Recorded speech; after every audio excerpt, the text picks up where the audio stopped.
I just helped this player, and this player completely transform their gameplay in Madden 26 by simply implementing the 5 secret tricks I'm sharing with you in this video. Whether you want to know a secret trick to improve your pass protection or want to know how to get instant sacks on the quarterback every single game, this is going to be the perfect video for you, so don't skip out on any of the tips I have for you today, and let's jump right into it. First, I want to break down a secret trick to get instant sacks on the quarterback. This is literally game changing and you're not going to miss out. Let me show you what I mean. Alright, so that trick here, you can do this from a lot of different defenses. It's honestly best though when you are in an overload blitz or some sort of really great blitzing formation. So what we're going to do, we're going to be in double mug, but we're not going to run the bot version. We're going to run this version that is really good even against great players. So we're going to take this linebacker right here, we're going to drag him directly over the center, and we're going to take our defensive end right here and put him in a curl flat assignment because we're going to be utilizing the D-pad switch stick, right? So traditionally, right, you're trying to switch players, you're using the right stick, but what happens when your player's in a blitz assignment and you try to flick the right stick is you're not able to switch players. Your player just, you see how I was flicking it all different directions and I was never able to get onto my second defender. So that's why when you're in a blitz assignment, whether you're on a defensive lineman or you're on a linebacker who's blitzing, you have to make sure that you're using the D-pad if you want to switch. But you're going to drop this man into a curl flat, stand about 2 yards over the left shoulder of the center, and then you're pressing D-pad to the right to D-pad switch. So we're going to see, boom, immediately press D-pad right, and that creates that 4-on-3 advantage for us on that left side to be able to get pressure. Like I said, it's not just from double mug. You can do this from cub, you can do this from like load mug. There's a lot of different ways to utilize this specific feature, but when you press the D-pad to the right, your user is going to run into the center just like this, and then now it's 3-on-2 over here on this left side, and obviously the offensive line can't account for the guy that is on the edge, right? And then the best part is, like I said, we're back into coverage with our user defender right here. We could lurk whatever is over the middle of the field. If they ran a guy quickly to the flat, we would be out there to defend that. You can also choose to run zone coverage from this as well. Like if you wanted to set up like a cover 2 zone, you don't necessarily have to run man coverage all the time if you're going to be doing this, but always press RB, right stick up, to make your blitzes better. Pass commit, especially if they don't call play action plays, but you're going to see right here, if they block their running back, use base protection, right? You're just going to see how, boom, take the snap again. Running back's going to step up to block Van Ginkel, but yet we're still going to be able to defend that simply because Van Ginkel, or wherever you have an outside linebacker, is probably just way bigger, stronger, and just going to run through this man, just like you see right here. And then you also see how your vert hook does a good job, along with your D-pad, of stopping those passes over the middle of the field. So really, the D-pad switch stick, the best defensive feature, very underutilized, kind of like a pro trick right here to make your blitzes better, because you don't actually want to user rush them. You want to be able to get back into coverage and lurk. Also, another key with this is making sure you're standing in the right spot, because if I stand like right here and try to do it like too far over, I could get caught by the guard. You're able to see how right there, I still got the attention of the center, but it was slower. It wasn't as fast because you're not getting the attention of the center the way that you need to. Like if I stand over here, if 65 blocks me, then it's 3-on-3 for them. But since 73 blocks me, I'm able to get that +1 and then just run through this running back for a sack. So that's the D-pad switch stick. I like it from double mug, from cub, from load mug, but really just making sure that you're pressing the D-pad in the direction of the player you want to switch onto when your user's blitzing, so that you can get back into coverage while still getting that really quick pressure. All right, the next trick I want to break down here is going to be a method to know literally what play they're calling every single time. Let me introduce you to the RPO tell.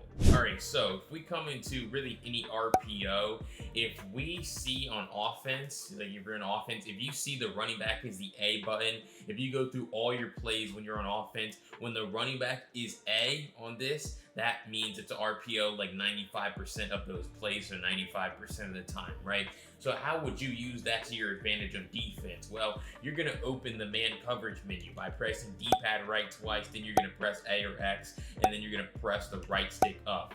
Now you're going to see all the defenders, or excuse me, all the icons of all the players on offense, and so now you can man any of them up. But again, what you're looking for is this tell right here. The running back is going to be the A button, or if he's X on PlayStation, again, that means that RPO is going to be coming like 95% of the time. So once you know that, you're not necessarily manning up the running back because it's a run. The running back is either going to run the ball or they're going to throw it. So you're not manning up the running back. Instead, what you're doing is using that tail as a confirmation to now set up RPO pass defense. So you're going to shade your coverage down, then you're going to press D-pad right twice, press X, right stick up, and then man up whoever you think is going to be getting the ball. So different RPOs are different. They have different handoff animations. They have different passing plays. But when you set the defense up like this, you have a hard flat, you have the guy manned up, you press RB and right stick up to pass commit your defense so that your defenders aren't looking into the backfield to defend RPOs.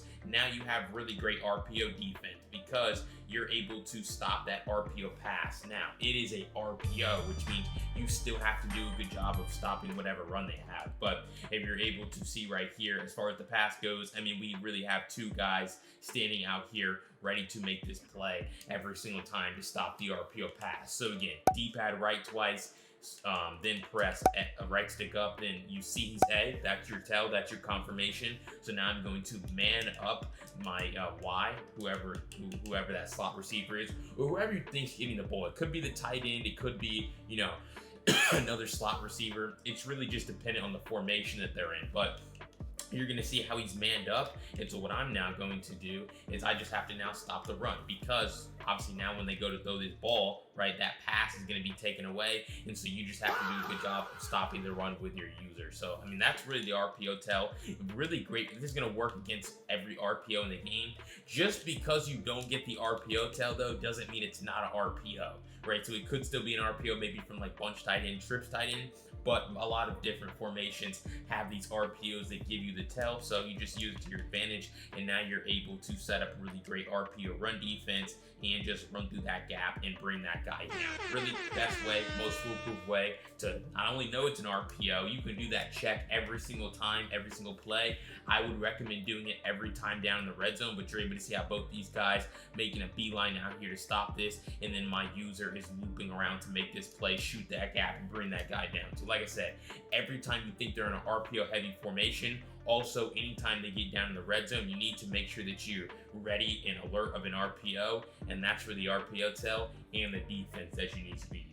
Alright, so if you found any of those first two secret tips helpful here in Madden 26, make sure you go down below and hit that subscribe button. I break down Madden 26 tips and tricks every single day to help you guys get better, and you don't want to miss out on any of the content that I break down. But if you want my full offensive and defensive ebooks, which go through the full videos, screenshots, write-ups of the Jaguars offense and Vikings defense, go to the link down below in the pinned comment to grab them today by using code YouTube to get 20% off. Like I said, it's a full PDF with videos, screenshots to guide you, and I guarantee it'll transform your gameplay on both sides of the ball here in Madden 26. But let's jump right back into the video, because next I want to show you a secret trick that not enough players are using right now that's going to slow down your favorite glitch blitzes that you hate playing against. Let me show you what I mean.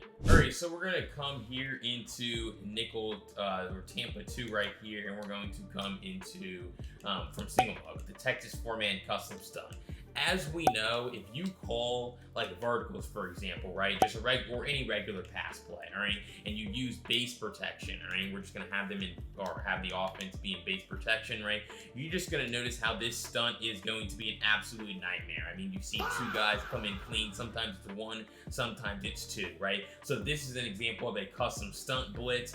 There's other blitzes in this game, right? Probably if we just call you know, regular Tampa 2 right here, we could probably just blitz this linebacker, right? Maybe blitz this slot corner. What you're just gonna notice is, like, when you, I mean, clearly they have more, they're rushing more than we're blocking right here, but it's like you're gonna struggle mightily in pass protection, right? I mean, you're just able to see how like multiple guys walking in the backfield untouched. But the difference is, and when you start using play action, you start making these blitzes, stunts, loop blitzes, anything, any type of pass rush, you make it so much worse. And the reason why you're gonna see is simply because you're calling a play action play and you're slowing down the pass rush. So we're gonna have them call basically the same thing, and look at that. That was the same stunt. That was the exact same stunt, but those guys, they didn't loop through. They just like stopped. right? And that's what the power of a play action play is. This is the same Texas four-man custom stunt that worked earlier. We're still actually in base protection. The same exact protection that it destroyed last time. The difference is I called a play action play. And so now instead of these guys looping through, they just rush straight down. And then this guy did the same thing. So that's really the secret, is when and really why like a formation like trips tight end is really good in this game still. I don't think it gets used enough, because again, when you're in a regular pass play, this time would be in curl flat, when you use base protection, the most common pass protection type in the game, and they call this stunt, I mean, boom, it's just gonna be like that time and time again, where either one or two guys comes in clean. And I know you guys are sick and tired of, playing against that stunt and just having these guys looping through. And again, it's not just this stunt, it's a lot of different blitzes. Anytime someone's coming in free or they're blitzing you, you can do a great job of, alleviating that pressure by simply calling play action. So we're gonna set it up the same way, spread our defensive line. And so what you're just gonna notice here is if they don't pass commit, because here's the thing, I told you this earlier in the video, you want to pass commit your defense to make your blitz better, because if they call play action and you're on defense and you don't pass commit, this is what will happen, where your stunts will be, basically useless. Your guys, they don't loop through, and we picked it up really easily, and we have time to basically roll out down the field and find that guy open for a huge gain, right? That's because they didn't pass commit their defense and we called play action, right? But giving you guys the counter, I guess, on defense, extra, if you pass commit your defense, you're eliminating their play action. So when you're on offense, you still want to use play action, and so it's going to still be valuable for you, but if they can just override it by pass committing their defense, right? So again, same thing right here, where we have our defense pass committed, and this time you see how we do a better job of getting faster pressure on the quarterback. And simply because we're pass committed, our guys aren't necessarily worried about the run. But the counter on top of the counter, right? Next would be when you're on offense and you notice they're pass committing their defense, right? So they're not worried about your play action. Just start running the ball, because now it's going to be easy. Your linemen are just going to get up there, pancake their guys, and you're just going to have those huge gains. So bottom line here, when you're on offense to block stunts, blitzes, and all that stuff, you want to make sure that you're using play action based plays. You can cancel the play action immediately like I've been doing, but you want to make sure you have a play action play. If you're in defense and they're calling play action, start pass committing your defense. And then if you're on offense and they start, pass committing you, right, when they're on defense, then you start running the ball. But you're just able to see how, blitz, easily picked up, works to make their sheds worse as well, works against blitzes, loops, everything, but you need to start using play action to make your pass protection a whole lot better. All right, before I jump into those final two secret tricks that you're absolutely not going to want to miss here in Madden 26, make sure you go down below, hit that subscribe button. I break down Madden 26 tips and tricks every day, like I said earlier in the video, but I'm the only one doing it daily right now here in Madden 26. I'm really the best channel to check out every day. So what are you thinking? Go down below, hit that subscribe button, and let's jump right back into the video.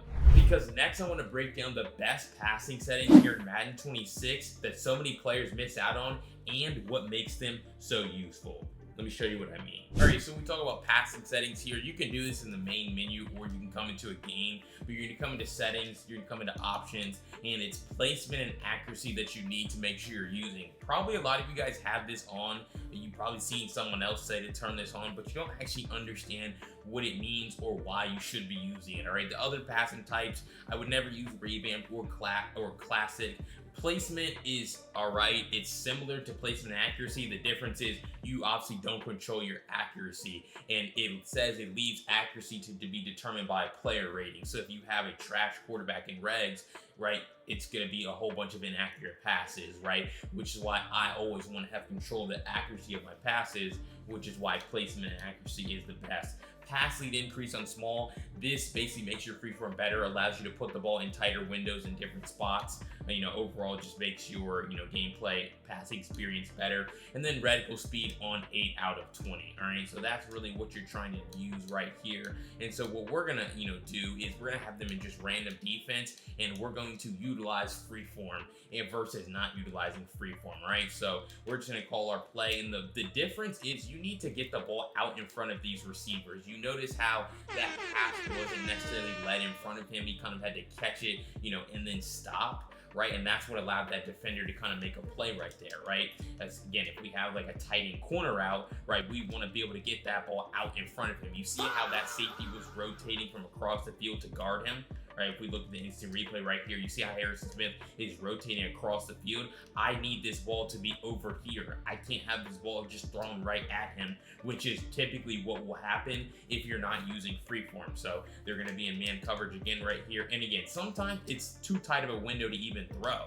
But you just see how that sideline area is open, and I'm able to complete that pass. So I'm able to get that ball out away from that defender and not allow him to, make a play on it. What you're also able to notice here is there's going to be times where you need that ball to be out in front to get a good rack animation, to not allow these defenders to undercut the ball, right? So if we have room out here to throw like a table route, right? Boom. I need this to be a good, that's a terrible rack animation. Now, luckily for me, I have good stick, can still make that guy miss, but that guy had to completely turn his body around and he wasn't truly able to catch it in stride, versus if that pass was caught in stride and I freeformed it, we would have been able to get the ball more over here towards the sideline and then really punish that defender for backpedaling so far back. So we go with it again right here, where again, we're going to put Murphy in a zone a little bit further back, and we're going to hold left trigger while pressing the button of the receiver and aiming the left stick where we want the ball to go. So this time we're going to try to freeform it. We get that ball out in front of him, and you see how we're better able to catch that in stride.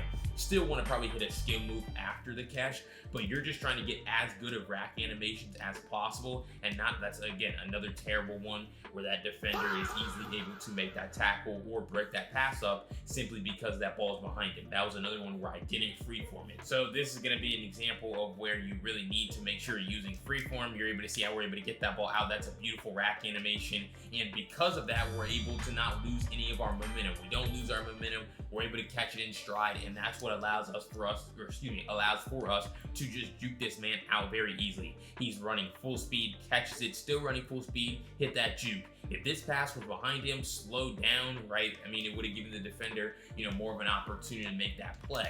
Also, what's underrated about this is when you're throwing passes on the sideline like this, right? Where you need this ball to just be out in front of him so that he can catch that pass, right? That was another one where it's behind that guy, and so that allows for that. That was a hook crow defender who played a corner route simply because the ball's thrown way too far behind that guy, right? So again, that's the power of freeform, being able to get the ball out towards the sideline, easy completion, or I guess this is one of the easiest completions. He just dropped the ball, but this is a much better throw because it's led towards the sideline and it's led away from the defender right here. So you really need to make sure that you're utilizing freeform passing, get those better rack animations, get the ball out in front of your receivers by holding the left trigger and then using the left stick where you want the ball to go. All right, and that last tip, that's probably the most important thing for you to master on defense, the foundation, is actually the ability to make adjustments fast. The players that you play against that are really good, they're making adjustments at lightning speed on defense, and by the end of this tip,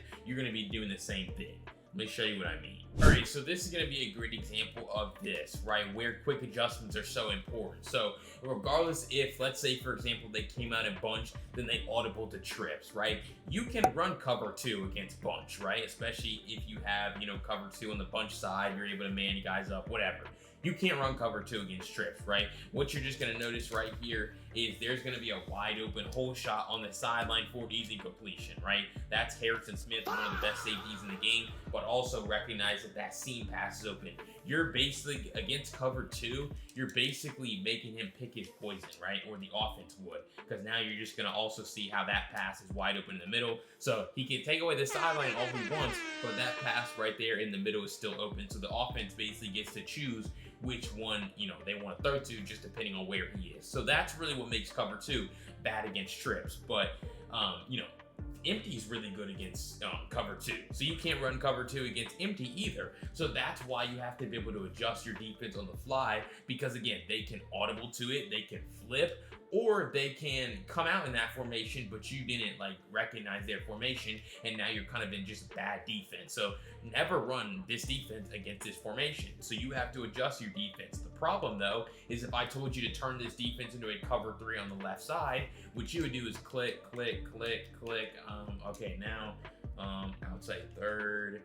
Okay, I click again, click around, inside. So this is why the comment sections are filled all the time with people saying, how do you get adjustments off of so fast? I can't make all those adjustments. It's because you're clicking on the guys individually one at a time. You're not gonna be able to make adjustments that way. If I wanted to adjust my defensive line here, you would click, and then where's curl flat? I don't see curl. I can't put him in a curl flat. And so now, like, guys, the offense has already snapped the ball. You're already in really bad defense, right? You probably don't even have a flat over here on this side. And so now this is going to be an easy gain for a first down or more, right? So you have to get better with your adjustment speed. And the way that you're going to do that is understanding 3 different button commands. If you press D-pad right twice, that's going to open your linebackers, just like I showed you earlier in the video with RPO defense, right? That was one of our adjustments that we needed to make. You know, D-pad right twice to open the linebackers. If you press D-pad left twice, that's going to open the defensive line. So you have, 3 to 6 defensive linemen, depending on the formation. This one has 4. You click on one of their buttons, and then you have access to all the adjustments from that player. If you press Y on Xbox twice or triangle on PlayStation twice, that's going to open your secondary adjustment. So you see how we have our 5 guys right here, and so we're going to be able to make any adjustments. So if we needed to turn this to a cover 3 on the trip side here, what I would do is press Y twice, then press X, put him in outside third by pressing left stick up. Press Y twice, then press Y for the 3rd time, press left stick left to put him in an inside third, the top safety. Press Y twice, then press LB, and then press left stick right to put my slot corner in a curl flat. And now I've stayed on Cashman the entire time to make all these adjustments. I've done them all from one central player, so it doesn't matter when the offense now snaps the ball. I'm on the correct defender, and like if I needed to use or something quickly over the middle like this, I'm not caught on a defensive lineman, and I'm better able to basically just take away all the routes and not really worry about them having a guy wide open in the middle of the field. So if I did it at full speed, y'all say that 2 seconds isn't enough time to make adjustments for defense. It kind of is. Boom, boom, boom. That's under 2 seconds, and now we have the adjustment set up because it's muscle memory. Obviously, that's an adjustment that I make all the time, but the more you get in practice, the more you play the game, and the more you get a feel for your adjustments, you're going to be able to make those adjustments faster. You know, if I needed to, you're really just trying to master the button commands of the players. So once I get onto my outside corner by pressing X, I know that I like to put him in an outside third, a hard flat, a cloud flat, and custom zone. So those are the adjustments that I kind of have memorized on him. For my top safety, I know I need to put him in a deep half, inside third, curl flat, custom zone, maybe inside quarter, right? Man coverage. So there's a lot of adjustments for him that I need to know. If my slot corner, I know I use man coverage, I use hard flat, I use vert hook, I use curl flat, custom zone. So there's a lot of adjustments I know that I need to use for him. So bottom line, with your quick adjustments, you need to make sure you're doing it all from one central player. You understand that wire triangle twice opens the secondary, D-pad right twice opens the linebackers, and D-pad left twice opens the defensive line. And now you're able to make adjustments at lightning speed while staying on one central player and basically never getting quick snap. All right, so if you found any of those 5 secret tricks helpful here in Madden 26, make sure you go down below, hit that subscribe button. I break down Madden 26 tips and tricks every single day to help you guys get better, and you don't want to miss out on any of the content that I have. But if you want my full offensive and defensive ebooks bundled together for a discount, go to the link down below in the pinned comment to grab them today by using code YouTube to get 20% off. The Jaguars offense, the Vikings defense, both go through full videos to help you, screenshots to follow along with the full write-ups and summaries of everything that I'm doing and know from that specific play or blitz or coverage. So it's really a no-brainer. Check it out today. And if you want to see a gameplay of me running that Jaguars offense and a live action game against a real opponent, check out this video right here. I'll see you over there. Peace.